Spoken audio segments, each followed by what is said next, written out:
எல்லாருக்கும் வணக்கங்க. எங்களோட சரசஸ் ஃபுட் ப்ராடக்ட்ஸ் ஆஃபீஸில் பாருங்கள், இந்த மாதிரி சுக்கு மல்லி காஃபிக்கு தான் சுக்கு காய வச்சு அதுக்கு தேவையான பொருட்கள் எல்லாமே வறுத்து சேர்த்து மிக்சியில் அரைச்சிட்டாங்க. கம கம சுக்கு மல்லி காஃபி பொடி இந்த சீசனுக்கு ஏற்ற மாதிரி ரெடியாக இருக்குங்க.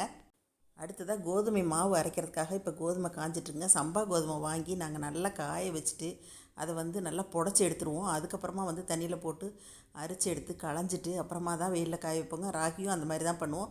ராகி உங்களுக்கு முளைக்கட்டி வேணும்னாலும் முளைக்கட்டி கொடுப்போம், தனியாக வேணும்னாலும் தனியாக அரைச்சி கொடுப்போம். சாம்பார் பொடி தயாரிக்கிறதுக்கு எல்லாத்துக்கும் யூஸ் பண்ணுறதுக்கு இந்த மாதிரி சம்பா கருவேப்பிலை தான் நாங்கள் யூஸ் பண்ணுறோங்க. இட்லி பொடி பாருங்கள், இட்லி பொடி ஒரு ஹோட்டல் ஆர்டருக்காக 10 கிலோ இப்போ அரைச்சி அதை தான் பேக் பண்ணுறதுக்காக ரெடி பண்ணிகிட்ருக்காங்க.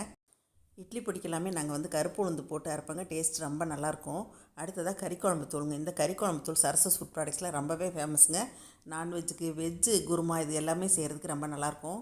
அதே மாதிரி சாதத்தில் போட்டு பிசைஞ்சு சாப்பிட்றதுக்காக பருப்பு பொடிங்க. இந்த பருப்பு பொடி தஞ்சாவூர்லேருந்து ஒரு ஹோட்டல் ஆர்டர் எங்களுக்கு ரெகுலராக வந்துட்டுருக்கு. அதுக்காக தான் வறுத்து கொட்டி வச்சுருக்காங்க.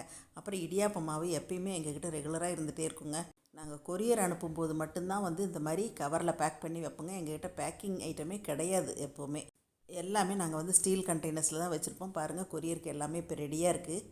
இந்த மாதிரி தாங்க நாங்கள் சுத்தமாக சுகாதாரமான முறையில் செய்கிறோம். அப்புறம் ராகி நட்ஸ் ட்ரிங்க்ஸுக்காக தான் இப்போ ராகி அரைச்சி சலிச்சிட்ருக்காங்க.